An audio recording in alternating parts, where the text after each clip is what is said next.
might have ever had the opportunity to play against us. Well, we did have the Zoe Jensen yesterday, which is semi-serious. Sneaky Brand, not so much. Alistar Smoothie kind of fits in. I mean, at this point, you can't really say what's serious and what's not. I mean, we just watched her swing in the bot lane, Mordekaiser, this is true. Aurelia jungle. So very true statement. Anything is serious at this point in the meta. Well, there goes Aurelia and Lucian here. Both teams, as we said, 1-1, as you see at the top of the board for our second game of the day.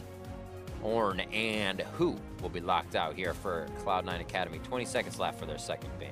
Yeah, that Zoe pick is probably the most standard mid laner still in the game right now. She's been meta for a long time, and she is still kind of the only mage that you'll often see in the mid lane.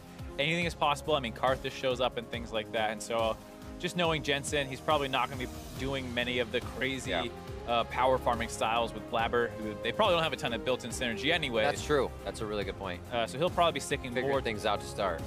Working more towards the meta with his picks. A final ban, Talia. Usually see that in one of the three or second phase first. And a final here, we have a lot of that mid lane focused, as well as what could be the bot, top, and jungle, and support. No, I'm just kidding. Final ban, 13 seconds on the side of Cloud9 Academy. Probably, I feel like they're just going to play more standard than not, but their brand thing is their thing. Yeah, and that's the thing about Brand is he's been seen in the support position quite frequently. Yeah. We even saw it in the collegiate championships just last weekend. It won a game on its own, and the CLG just right away picking it against him. They don't want to give Sneaky a chance to get it for himself, I guess. Blocking in the Brand, either fill it or auto it. It's going either way. Or maybe it's even Tuesdays. Throw in the jungle, why not? Who knows? Or jungle, what? Yeah, just hit that E. Yeah, that's the thing. Farm it all. Anything plays anywhere. I mean, even Talia, that champion star becoming the most meta jungler, gets picked in the LCK, ends up going mid lane after, you kind of think. But if it becomes meta and it loses in the LCK, nobody else plays it. Shiro locking in the Camille to start things off. Lulu's there, so we're definitely seeing a bit of a protect comp, but still an anywhere comp. Yeah, exactly. I think Camille at this point, maybe its strongest position is actually the jungle. Unless you're getting a specific counter pick in the top lane, like against the Gnar or something, you most often see it in jungle. Like Lulu goes pretty much anywhere on the bot side of the map, even mid lane sometimes. It works very well with Camille at level 6. Camille goes in, locks someone down, and then you knock them back up, and we get the first Pyke I'm seeing. I love it. Let's get Pyke in here and dirty the waters and see what happens. It was funny when Pyke first came out. I played a lot of games with him. Thought he was kind of doo-doo because he's kind of useless in late game team fights. And stuff like that. He is. And you hit one good stun and you're like, good luck, dudes. Yeah, you have like 10 second use cooldowns. That. Yeah. Use that. But we're in such a crazy snowball meta. His laning phase has always been fine. That like if you're at 25 minutes anyways and you don't have a big lead, then the game didn't go your way anyways. Yeah. So he actually fits in this meta perfectly. They knew what they were doing with Pyke. Yeah, they knew. They knew. Champion specific for the meta. Alistar is going to be Smoothie. Yeah, that is locked in. I couldn't tell you. That's the screen's distance. So we're in the second phase now. Down the way, he did lock it in. So kind of staying true to the Alistar pick. Feels fine on that. Obviously make a big cow bigger. It's even better. Kennen gets taken away. Ooh, I would actually love to see that. And the Orianna. I was going to say, Kennen is something that is pretty common in the bot lane right now. Sometimes at the support position, sometimes at the AD carry position. And Sneaky has been known to play the Kennen. And like we said about power spikes, Blade the Rune King Kennen is nothing to scoff at. So I guess that's why they're banning that one out. It's good information. I'll make sure to never scoff. Hold scoff in this situation. There is the Singed as well taken out. Interesting. They just don't want a full tank team going against Fallen Bandit, having an easy, gassy lane to get himself to safety. 10 seconds left here for CLG Academy, and then we get our final picks of the game. And it's Riven. Oh, as expected. Shiro crushing on that yesterday. Yeah, absolutely. No surprise to see that one. The Singe, just one of the best top laners, I think, right now. Top lane as a whole is a lot of fighters, and Singed can kind of just get locked in, trying to ignore that laning phase. By going for that kind of dirty farm, lots of sustain, doesn't get chunked out super easily. And one of the few tanks you see in the top lane, Mundo and Ornn kind of being the other ones that you see right now, but Singed being a little bit more annoying than those two. Yep. There's the Ezreal locked in for Sneaky. Looks like they're staying pretty orthodox in the picks. I'd be interested to see the Draven. Lots of things still available. Oh man, we saw the Heimer today. It was so good. It did so much damage against the melee comp, but you're not really up against the melee composition, so it's a Mundo. Yep. So like I was saying, one of the other tanks that you'll see in the top side right now, just got a couple buffs. I think his ultimate was the big one. Gets a lot more healing off that, so the Grievous Wounds doesn't quite completely destroy it and remove his ultimate basically from the game. So that's no surprise. And that will be a Brand down the bot lane with that Syndra lock-in. Yeah, interesting. I'm just thinking of how this kind of translates yesterday from CLG also playing champions they want to play, but knowing Sneaky played Brand, playing a takeaway as well as getting bans to start off the game kind of thing. And so with that, the flexing is now complete. The Camille, we were talking about how great it is up in the jungle, now all the way up to the top side. Nocturne comes in. Nocturne. Very similar strategy with Lulu. Ult in, you get the ult on top of you, CC them up so you can get that damage. The Pyke Brand lane is what I'm really going to be interested in seeing. I personally did not enjoy playing Pyke into Alistar too much, and that's why you saw that counter pick come in. But with the Brand being able to kind of blow anyone up pre-6, that might actually not be so bad. I don't think Alistar likes playing into Brand when Brand's in the support position. And now it's in the carry position. It actually super depends on how they play the lane. If they can keep the minion wave kind of bunched up, then Brand can always walk around and just EU and QU. And then you just can continuously pile on that damage, especially with a Pyke in the bot lane. That stun is forever. And it's going to be super annoying if CLG can hit one of those. Yep. Cloud9 Academy onto the Rift from the red side, CLG from the blue. As we start our second game of the day, let's see what'll happen here. It's, like we said, orthodox start here for Cloud9, and also huge if Chronologic Gaming can beat this composition of now Jensen, Sneaky, and Smoothie on the Academy roster to start things off.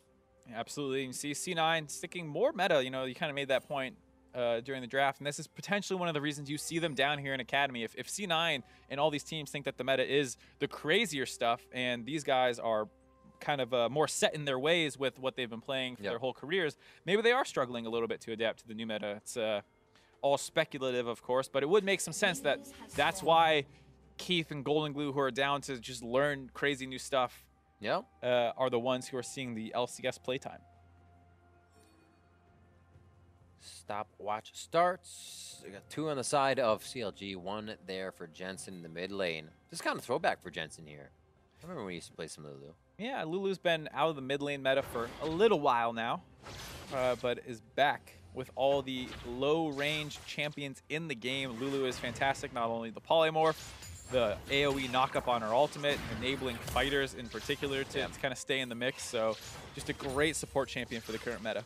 I was always somebody as a support that was like, Lulu works, it just works. I'm going to make it work because it feels so good to hit that right polymorph or the right shield or right speed up.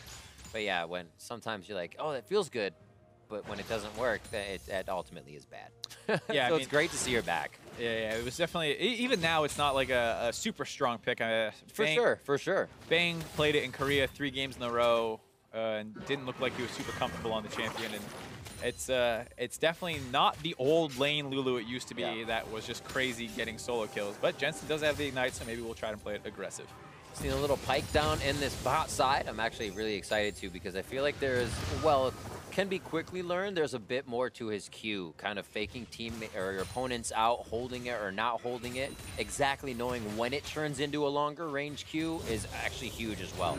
Yeah, it was when the champion came out, like I said, I played a fair amount, but then I also watched Afro play, and some of the setups with how you combo your E's and Q's together, you can see that there's definitely a lot of mastery behind the champion. For sure. And the way you play it will probably be pretty different than what we see out of Phil here. Making sure to use your W well as well is pretty critical for the champion. You start getting those roams off on other people, and you can take over an early game pretty. Absolutely. For some reason, I thought you called him Phil for a second. Like, oh, like PH? PHIL? I was like, Phil over here. It's like, what? He should name himself Auto-Phil, and then it's less obvious. That just means it's been too long. Haven't seen these names. Glad to be back in the caster seat. Blabber, gonna see. Yeah, there's Wiggly. Red buff, blue buff on. Good bite.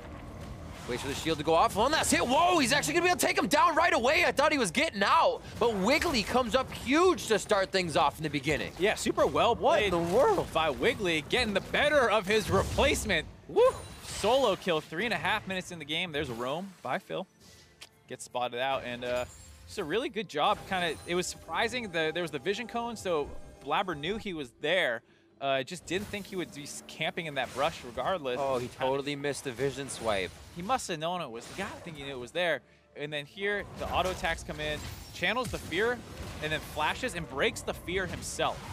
I understand you don't want to keep getting auto attack down, but you stop the fear from going. You need to wait for that fear to channel and then flash away so that you actually get the maximum distance. Because that doesn't happen, the pillar comes out after the flash. He's still in range, gets auto attacked down by Wiggly, who didn't even need to flash to do that. Oh, and look at this Blabber as well. Goes to the top side, thinking Wiggly spent that time.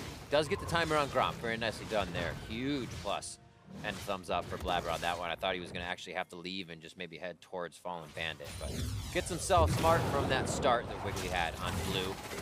Little damage. Oh, the stun came through as he went to headbutt. Oh, how unfortunate for Smoothie and awesome for CLG. And you got to give a tip of the cap to Phil there, knowing that that was the escape path that he wanted to take. Sent the E through there. So maybe Smoothie could have waited a second longer and then taken the headbutt. Got a little antsy and gets punished for it as a result. Oh, beautiful vision play from the spectator. That looked like my Pike.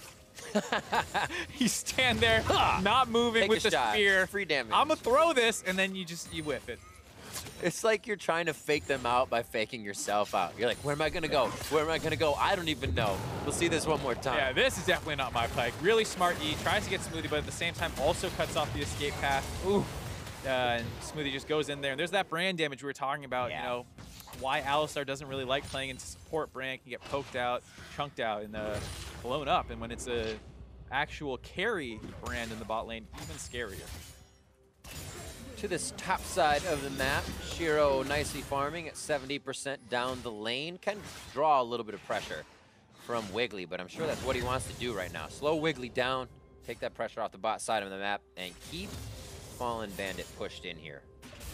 I mean, if you look at the side of CLG Academy, they really don't have any defensive tools. So if Shiro can get going, basically no one's going to be there to protect Auto or Tuesday and things like that. And on the flip side, you have Jensen on the Lulu. So while that death sucks for C9 Academy and with their bot laner and their jungler going down, their comp is one of the comps I think should still play pretty well. We talk about utility and how there's usually not that much. Once again here, C9 has more of it.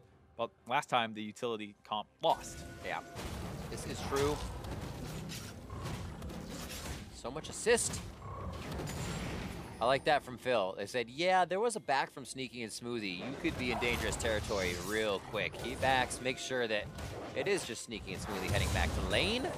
Wiggly gets out safe with more harass to Blabber's jungle. Remember, Blabber did get that Gromp on the top side, but could be losing a bit more. Yep, going down, transition that pressure into a bot lane dive here. Oof. You just get back to lane and you get attacked. Tuesday's here as well. And they're taking down Smoothie immediately after the TP respawn. in. TP in. Shiro wanted that, but Fallen Bandit says, I am chasing as well. This could be turning into that Mountain Drake as well.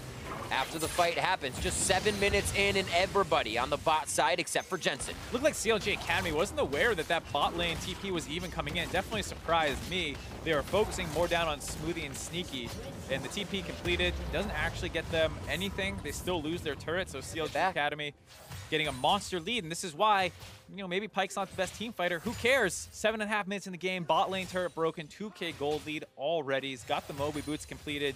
Has water walking with his W. He can fly around the map. Absolutely crazy. I love seeing the usage beginning of the game, but can they keep it up? We'll see this attack here, and CLG has been invading this side of the jungle quite a bit, so with all the knowledge they have, why not go in? Yeah, absolutely. I mean, you had the jungle win with the kill. Their bot lane got a kill, continued to punish the weak side of the map. Cinder also hit 6.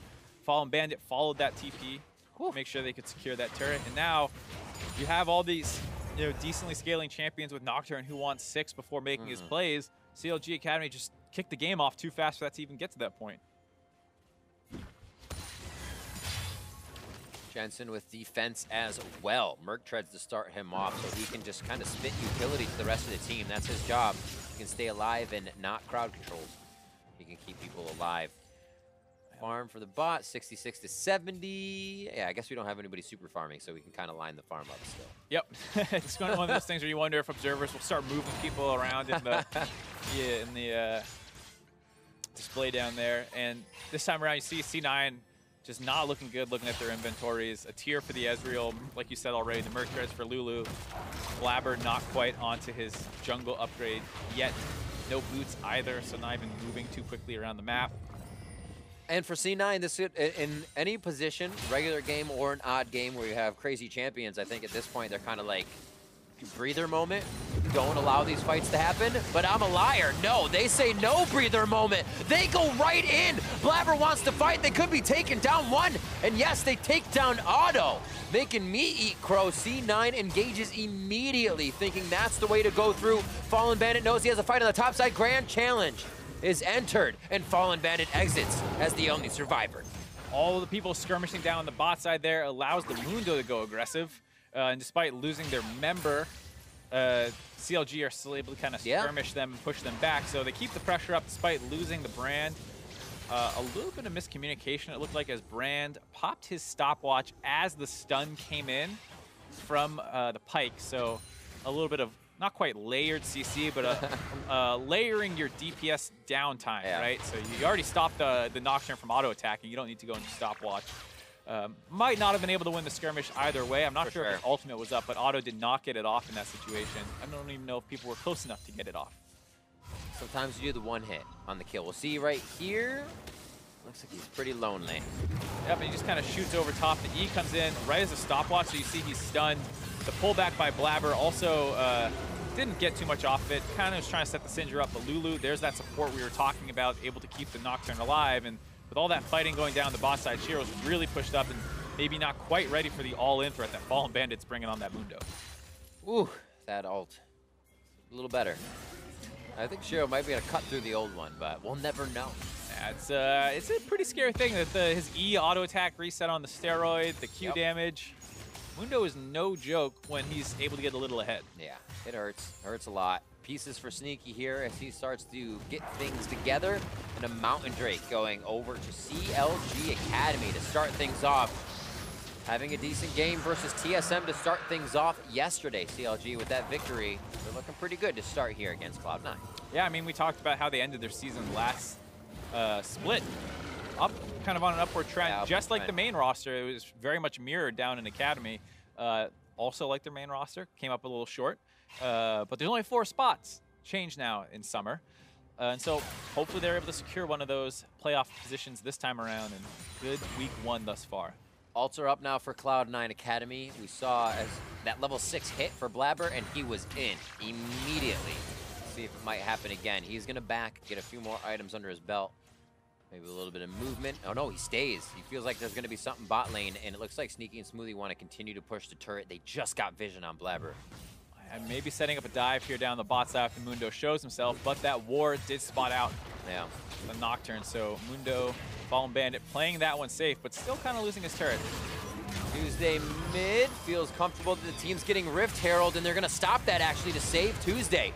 Fallen Bandit teleports in from the bot, so they lose turret. Do they keep Rift Herald damage? I think they're going to be able to snag it.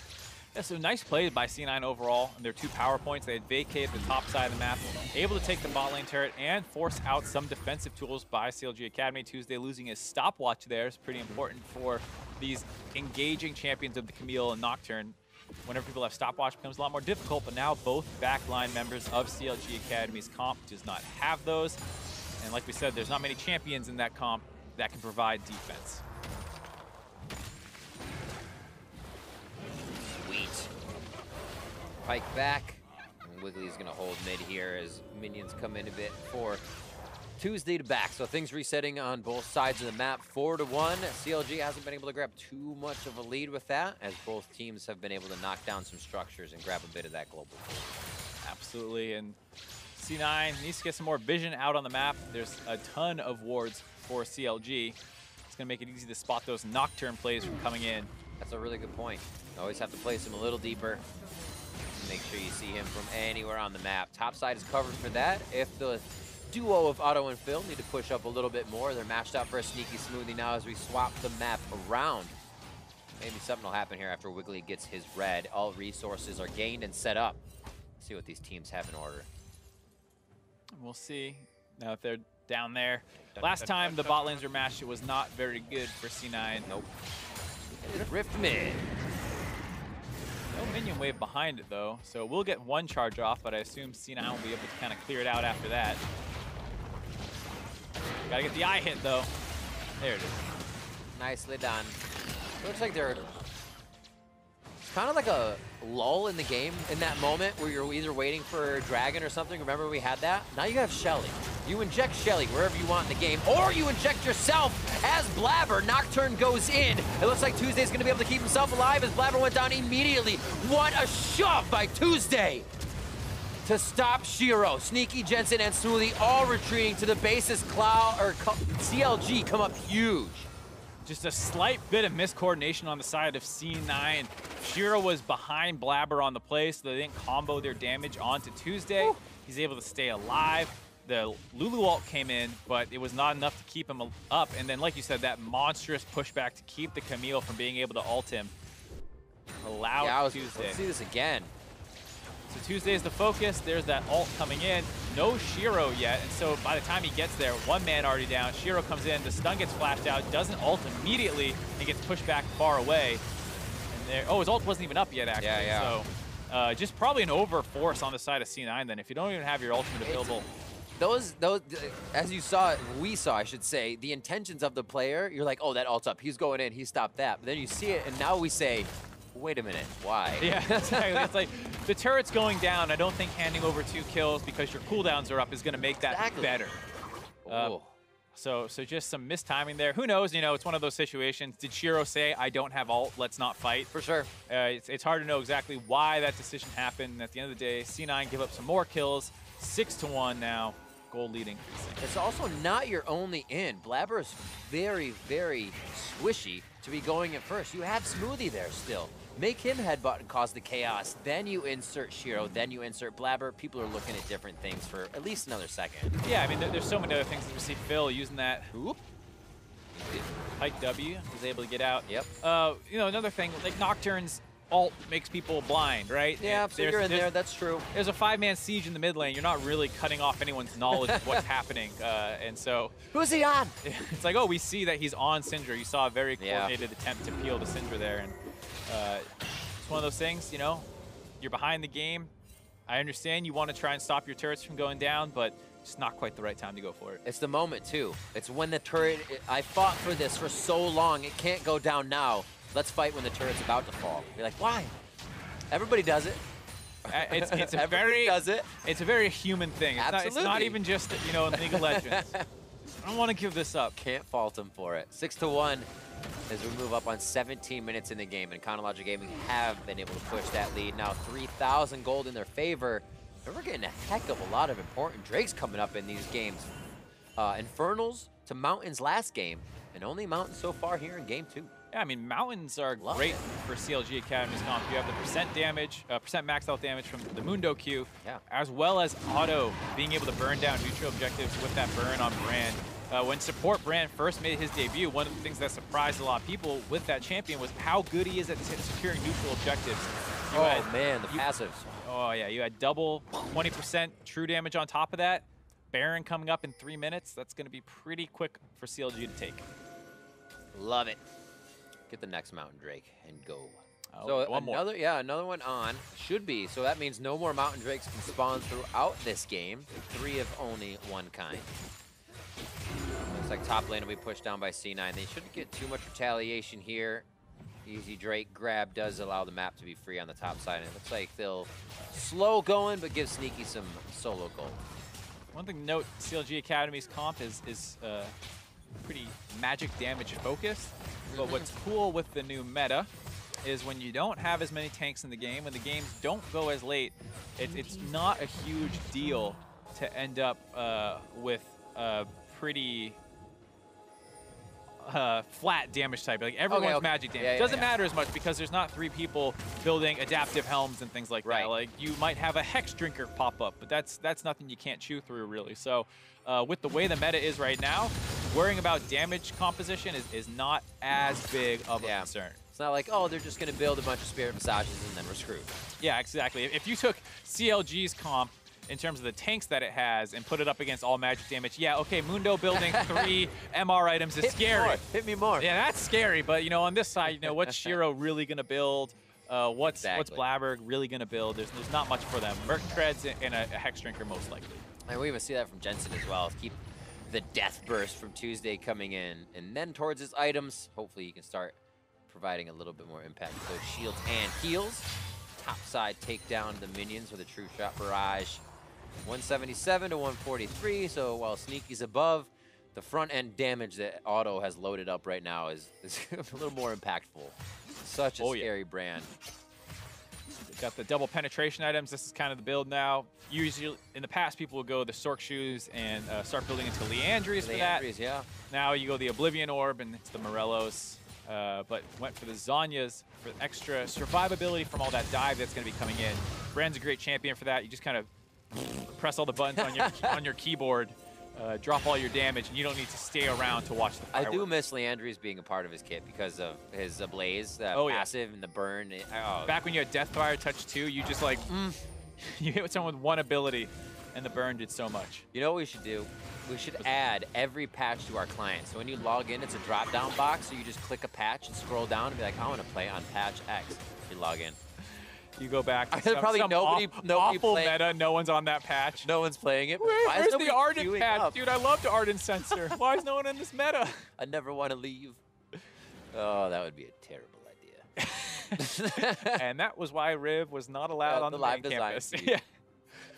Let's see where we're going here. Cloud9 and CLG Academy both kind of fizzling out for what's been happening over the past few minutes. We saw Sneaky just take down top turret, which opened up the map slightly, but it's kind of being a hover around Baron vision right now. Both want to tempt each other into it, but nobody's brave enough to start it.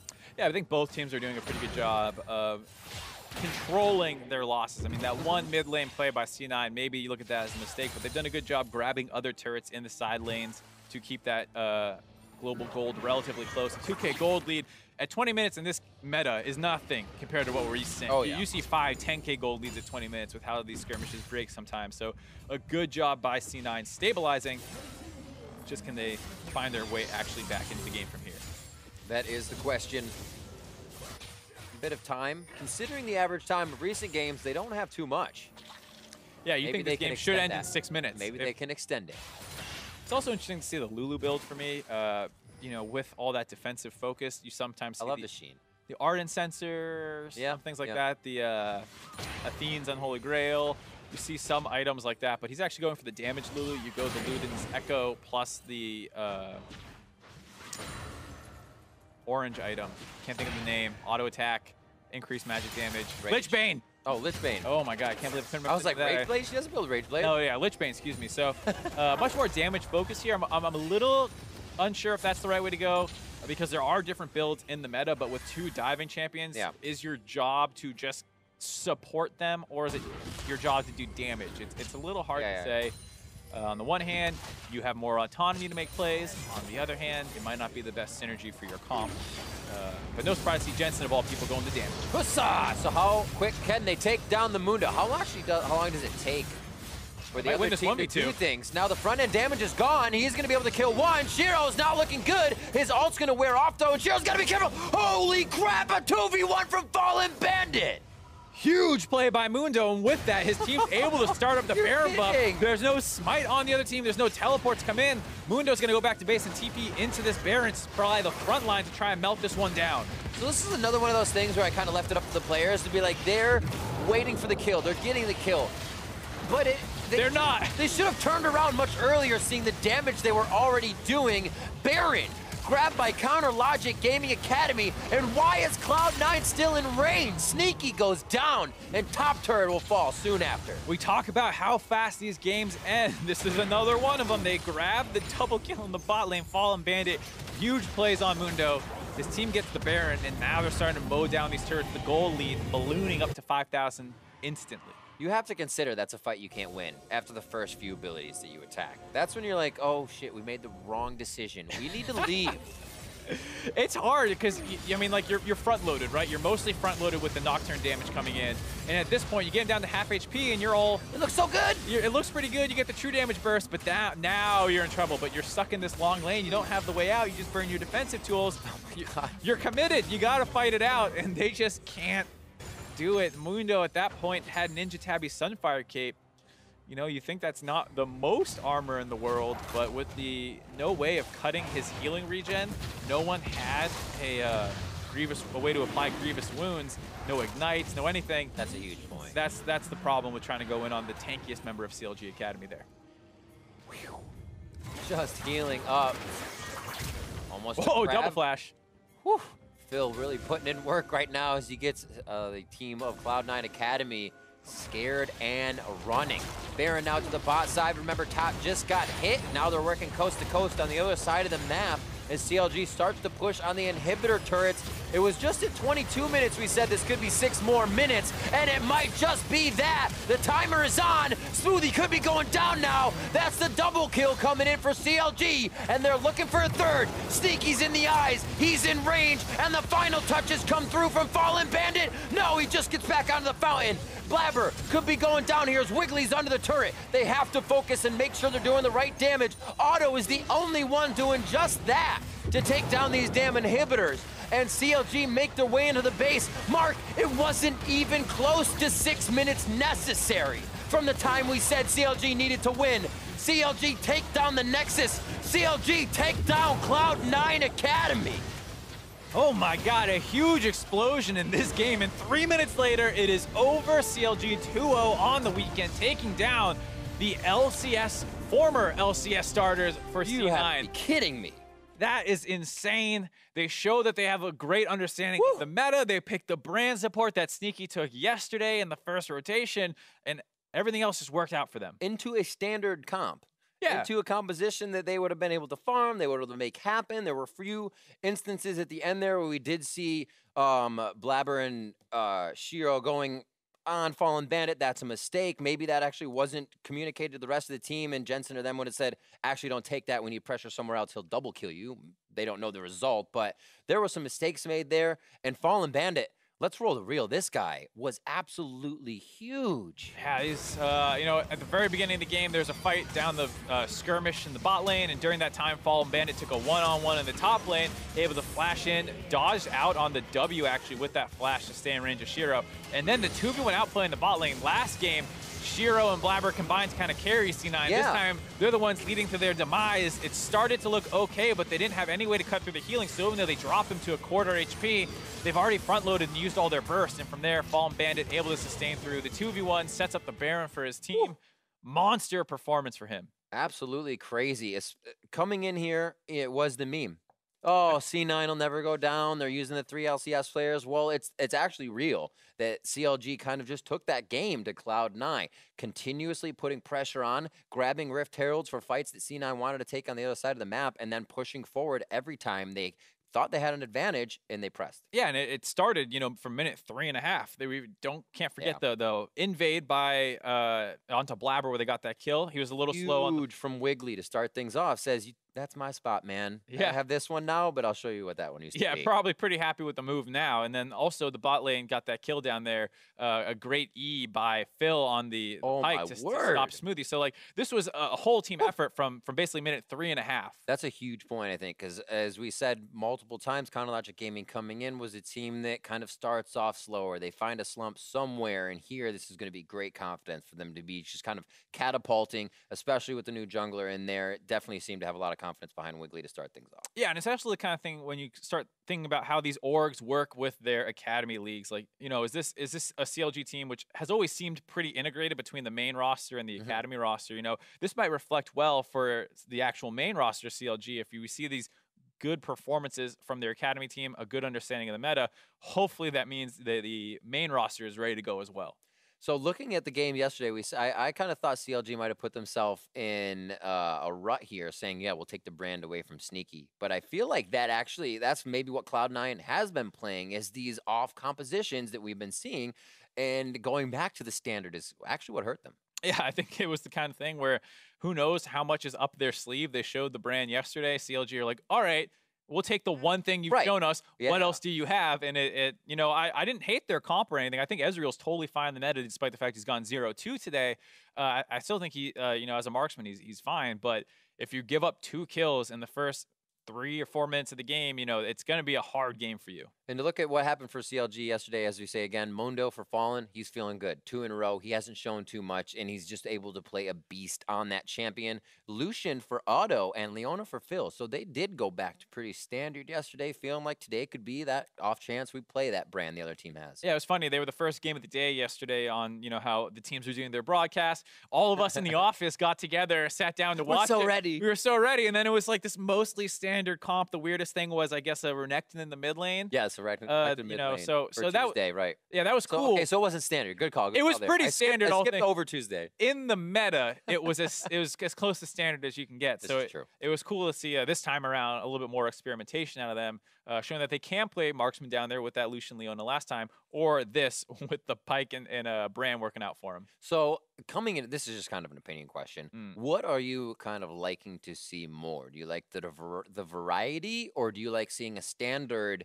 kind of thwart the variety that we're seeing? I like a healthy mix of both. I think it's the kind of thing where I love the fact that there are competing strategies and not all of them are right, and you can play what works best. You know, so for Jackie Love in the LPL, he played 2 or 3 games of Lucian in a series because he's Jackie Love. Like, well, you don't want to see him on Mordekaiser, and they won. And I think that's really cool. And it's the kind of thing where you look at what SKT did, and they put Faker on Taric, and it's like, well, maybe that's the meta for another team, but that's probably not your meta. And I think right now, more than any other time, your team can find your meta.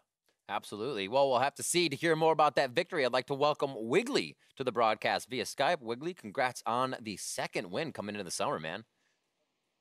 Yeah, thanks, man. It feels really good. It's got to feel good. Going to the jungle, being able to get that counter first kill. Like, what were you thinking? Did you know you wanted to do that, starting things off? No, I was actually kind of confused at his jungle pathing, and then I hit the plant, and he still kind of walked into me, so I just kind of took the free kill, I guess. That's what we wondered as well. Yeah, it was interesting to see the flash before the fear, and just like, all right, take that kill.